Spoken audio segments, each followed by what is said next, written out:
Hello students, एक बार आपका फिर से स्वागत है आपके YouTube channel study my way में। जैसा कि दोस्तों हम सब जानते हैं, अभी जो राजस्थान जेई का जो अभी एग्जामिनेशन है अभी आपका होने वाला है। एसएससी जेई का जो एग्जाम होता है या फिर कोई भी आप all over the India JE या एई का एग्जाम देते हो या इवन आईएएस भी देते हो, तो उसके अकॉर्डिंग जो चीजें अपन पढ़ रहे हैं, जेई स्पेशली मैं बात करूं जेई और एईएन के लिए अपन क्या कर रखे हैं, अपन ने एक सीरीज टाइप चला रखी है कि अपन कुछ जो इंपॉर्टेंट टॉपिक्स है उसको कवर करते जा रहे हैं और आई होप आपको वीडियोस पसंद आ रहे होंगे। तो वो वीडियोस आप जाके हमारी प्लेलिस्ट में जाके देख सकते हैं। टेक्निकल के भी वीडियोस हैं, नॉन टेक्निकल के भी वीडियोस हैं और आगे भी अलग अलग वीडियोस आते रहेंगे। और अगर आप कोई स्पेसिफिक टॉपिक चाहते हैं रिस्पेक्ट ऑफ इलेक्ट्रिकल इंजीनियरिंग, तो आप वो भी कमेंट करके हमें बता सकते हैं। तो हम उसी सीरीज में आज बात करेंगे नेटवर्क थ्योरी, जो अपना सर्किट एनालिसिस होता है, जो कि एक one of the important subject होता है। जब भी बात होती है इलेक्ट्रिकल इंजीनियरिंग का कोई भी एग्जाम हो, चाहे आप आईएएस दो, चाहे आप गेट दो, चाहे आप जेई दो, चाहे आप एई दो, कोई भी डिपार्टमेंट का एग्जाम दो, वहां पे आपके सर्किट एनालिसिस के क्वेश्चंस आना कंफर्म होते हैं। सर्किट एनालिसिस में दो प्रकार के क्वेश्चंस आपसे पूछे जाते हैं। The first one is numerical based question. जो बात करूं जेई एई के, usually they are so simple, बहुत इजी आते हैं वो क्वेश्चन। अगर आपसे कोई करंट पूछ लिया जाता है, वोल्टेज पूछ लिया जाता है, पावर, इस टाइप के क्वेश्चंस आता है। Nodal analysis, mesh analysis. और दूसरे प्रकार के जो क्वेश्चंस आते हैं that is like theory based या फिर मैं कह सकता हूं कॉन्सेप्चुअल बेस्ड। तो अपन क्या करेंगे, दोनों ही प्रकार की चीजें जो आपके लिए इंपॉर्टेंट है कि अगर आप एक क्वेश्चन से करके आप 10 कॉन्सेप्ट सीख सकते हो, तो वो अपनी अप्रोच रहेगी सीखने की और पढ़ने की। तो एक तरीके से शॉर्ट नोट्स भी हैं और एक शॉर्ट रिवीजन वीडियोस टाइप्स हैं, जिससे आप बहुत कम समय में बहुत ज्यादा गेन कर सकते हो, है ना।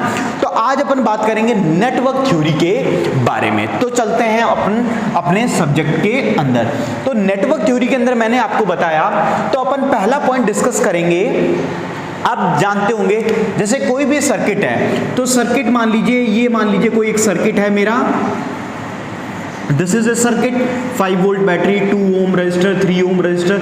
अगर यहां से करंट पूछा जाता है, तो ये यहां पे जो अपन कर रहे हैं, ये क्या कर रहे हैं भाई, यहां पे कौन सा वोल्ट, मैंने डीसी बैटरी लगाई है। सपोज यहां पे डीसी की जगह आप एसी भी यूज कर सकते हो। 5 sine omega T, 3 sine omega T. तो अपन जो भी एनालिसिस करते हैं वो किसके रेस्पेक्ट में करते हैं बच्चों, can you explain in with the respect of time. किसके रेस्पेक्ट में बात करते हैं, टाइम में यूजुअली, है ना, अपन मोस्टली।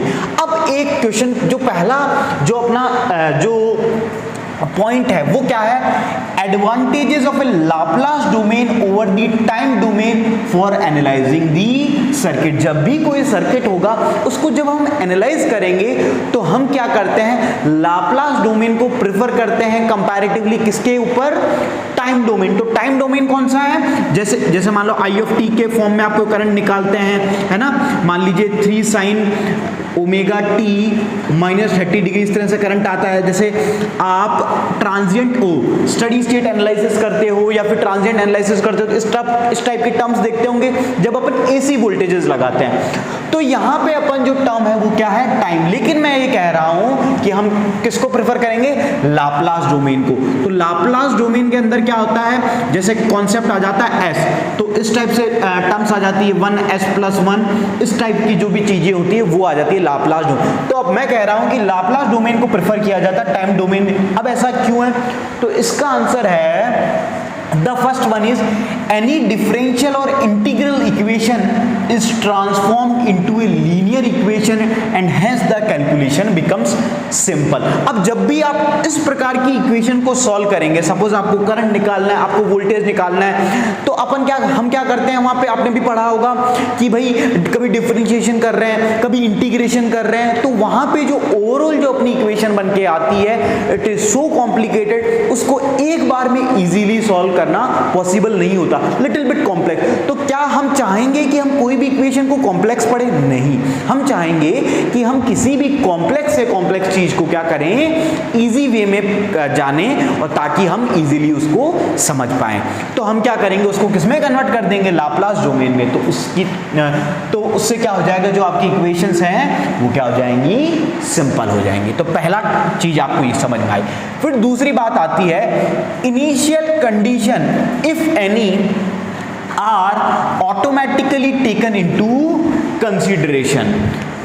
कहने का मतलब यह है दोस्तों, जब भी आप बात करते हैं किसकी, कैपेसिटर, और अपन बात करते हैं इंडक्टर की, आप जानते होंगे कैपेसिटर और इंडक्टर के केस में किसकी बात हो रही है, कैपेसिटर एंड इंडक्टर में हम क्या करते हैं, जैसे मान लीजिए आप वहां पे भी देखते होंगे कि एक, जैसे मान लीजिए आपको IL निकालना, IL मतलब इंडक्टर करंट, तो अपन क्या करते हैं कि उसका एक जीरो माइनस लेते हैं, मतलब इनिशियल कंडीशन, जैसे मान लीजिए कोई टाइम इंस्टेंट है जीरो, ये माइनस इन्फिनिटी से पॉजिटिव इन्फिनिटी, तो मान लीजिए वो यहां तक आपको मतलब मेजर करना है करंट, तो आप क्या करेंगे कि यहां से लेके यहां तक की जो पूरी कंडीशन है उसको क्या करोगे, मेजर करोगे।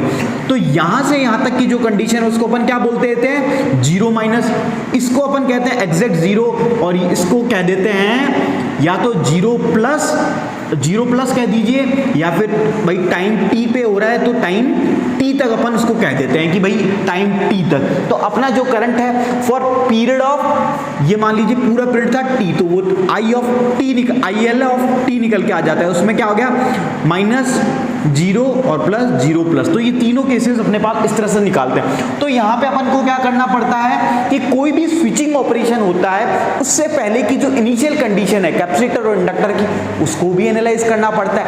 लेकिन मैं ये कह रहा हूं, जब आप लाप्लास डोमेन को यूज करते हो तो इनिशियल कंडीशन ऑटोमेटिकली उसके कंसीडरेशन में आ जाती है, तो आपका जो इतना कॉम्प्लेक्स वर्क है वो क्या हो गया, रिड्यूस हो गया।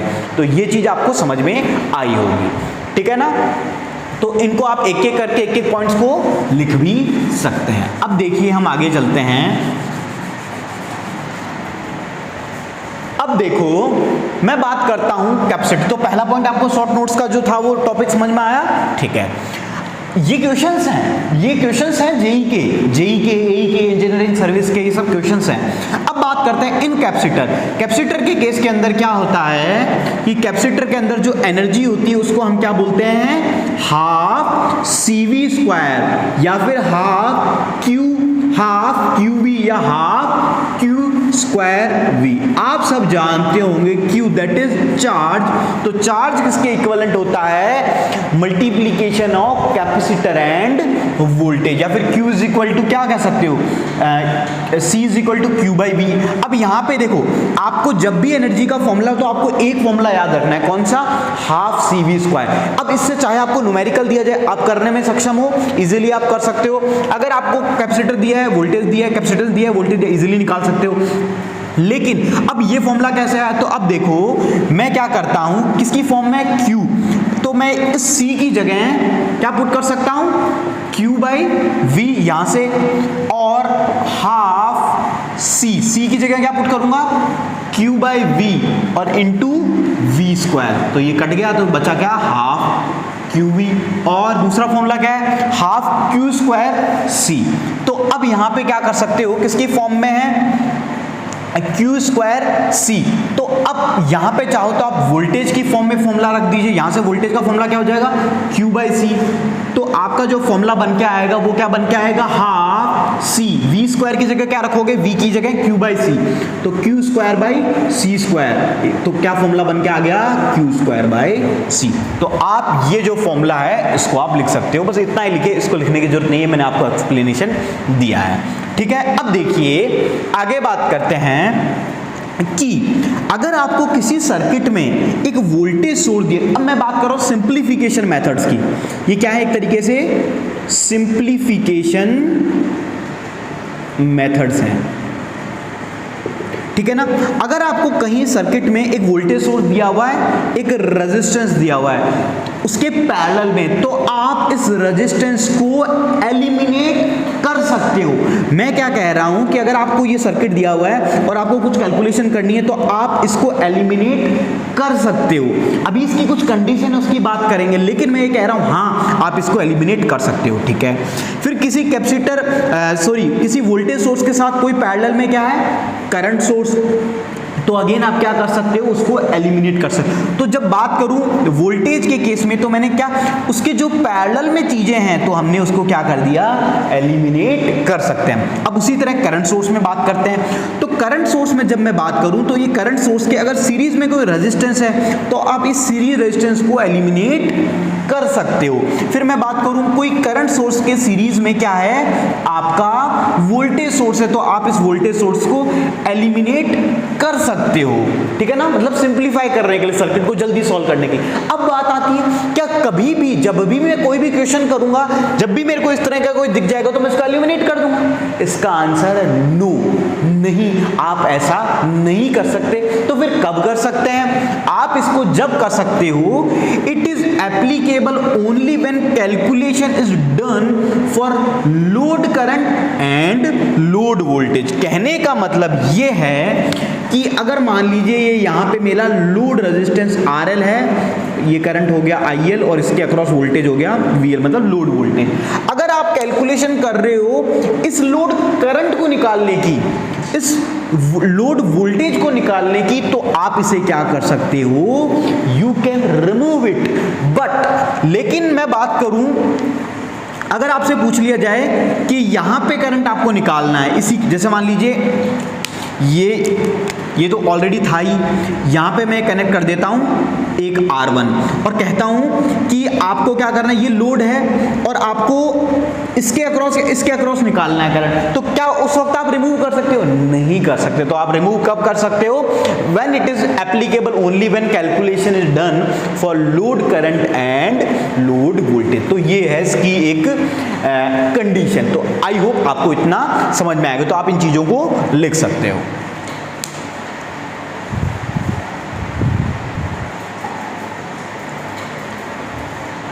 तो आई होप आपको वहां तक समझ में आया होगा।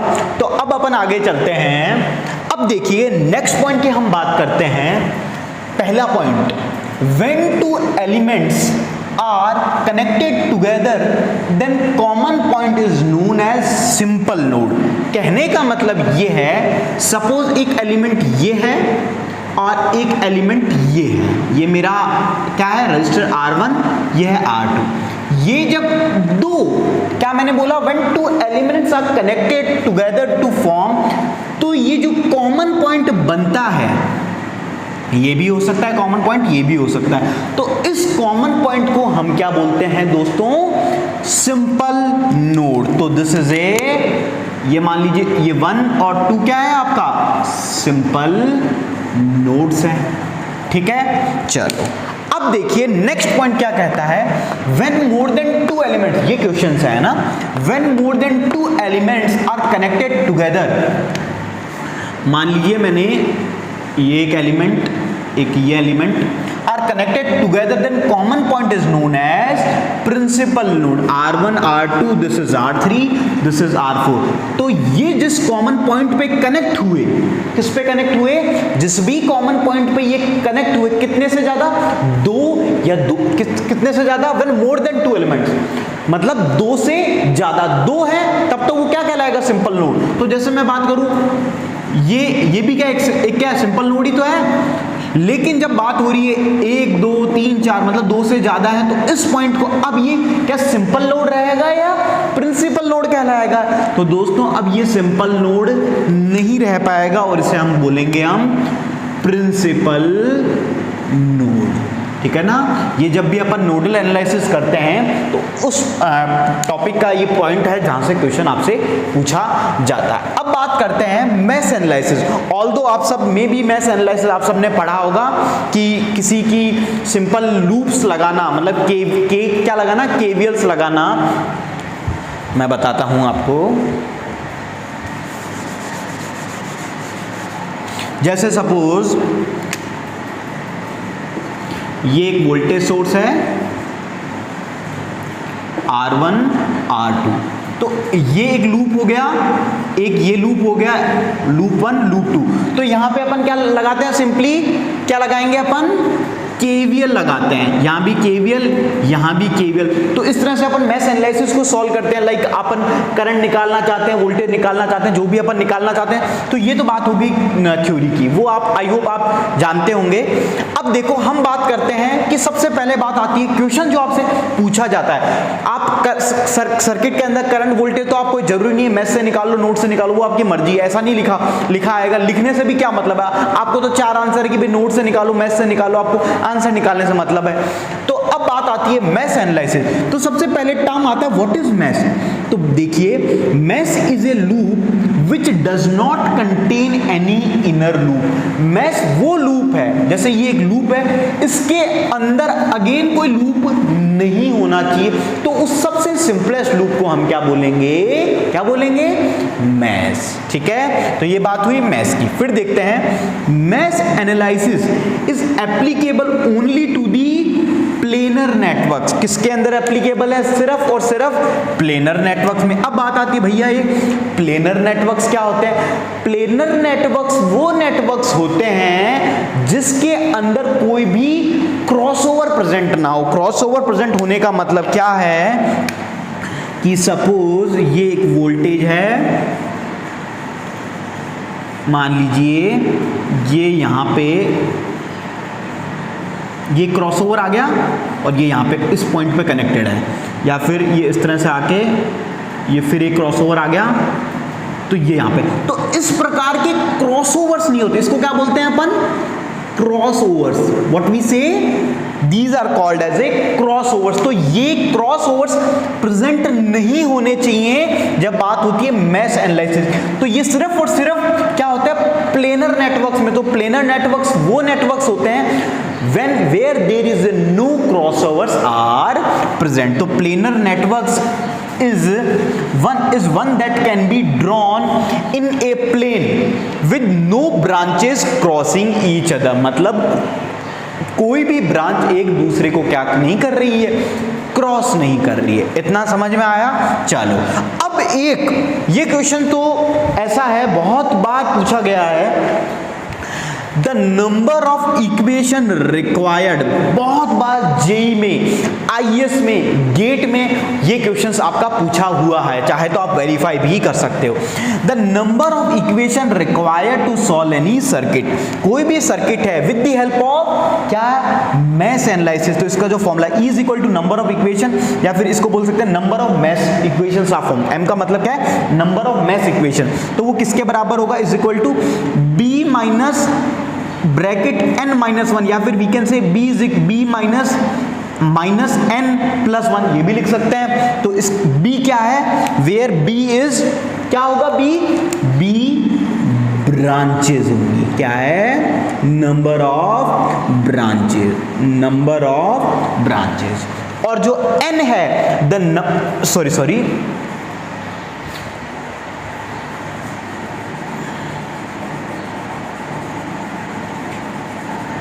यहां पे जो अपना किसकी बात हो रही है, b माइनस n है अपना, मैंने लिख रखा है n क्या है, नंबर ऑफ ब्रांचेस है। तो आपका जो अल्टीमेट फॉर्मूला बन के आता है वो क्या आता है, b माइनस n माइनस 1।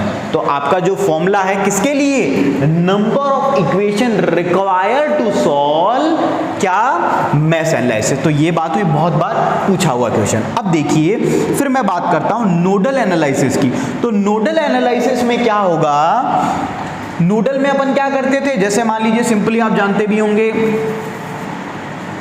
एक वोल्टेज सोर्स है, ये करंट है, ये R1, यहाँ पे एक वोल्टेज सोर्स मान लीजिए, ये V1 या V2, ये क्या है आपका, कौन सा नोड है, सिंपल नोड है, प्रिंसिपल नोड है, this is a principal node. तो अपन क्या करते हैं, इस प्रिंसिपल नोड पे क्या लगाते हैं, केवीएल नहीं केसीएल लगाते हैं, किरचॉफ्स करंट लॉ। तो ये मान लीजिए I1, I2 और I3, तो सारों को बाहर मान लेते हैं। तो क्या हो जाता है, I1 plus I2 plus I3 is equal to 0। और फिर इस तरह से अपन करंट्स को निकालने की कोशिश करते हैं। और मोस्टली जो सबसे बेस्ट वे है, अगर कोई भी क्वेश्चन आपको दिया था सबसे बेस्ट रहता है दैट इज नोडल एनालिसिस, क्योंकि बहुत इजी है और इजीली आप इसको सॉल्व, तो सिंपली अपन नोडल में यही तो करते थे। तो अब अपन करना नहीं, करेंगे नहीं, अपन सीखेंगे उसका जो कॉन्सेप्चुअल बेस्ड क्वेश्चन है। तो it can be applied for the planar और नॉन प्लेनर नेटवर्क्स के लिए, दोनों के लिए एप्लीकेबल है आपका नोडल एनालिसिस। तो आपको बात ध्यान रखनी है, mash analysis is only applicable for the planar network but in spite of nodal analysis. अब बात आती है total number of equation required, तो इसमें क्या हो जाएगा E is equal to n-1, और n अगेन क्या है, नंबर ऑफ क्या हो जाएगा, नोड्स कहते हैं। यहां पे क्या है, n है नंबर ऑफ प्रिंसिपल नोड कह लीजिए, प्रिंसिपल नोड। और मैंने आपको ऊपर एक लाइन भी लिखवाई है, जैसे then common point is known as principal node and at this node current division takes place. तो करंट डिवीजन कहां पे होता है, आपका प्रिंसिपल नोड पे होता है, ना कि सिंपल नोड पे। ये आपको बात ध्यान रखनी है, ठीक है ना। तो आई होप आपको इतनी चीजें समझ में आई होगी। तो अगर आपको दोस्तों वीडियो अच्छा लगा है तो आप वीडियो को लाइक कीजिए, और जो भी स्टूडेंट्स हैं जिनको आप उनकी हेल्प हो सकती है उसको वीडियो शेयर कर दीजिए, ताकि ज़्यादा से ज़्यादा स्टूडेंट्स इन वीडियोस का बेनिफिट उठा सके। और अगर आप कोई पर्टिकुलर टॉपिक चाहते हैं, है ना, टेक्निकल का, तो आप हमें वीडियो में कमेंट करके बता सकते हैं। Thank you for watching our video.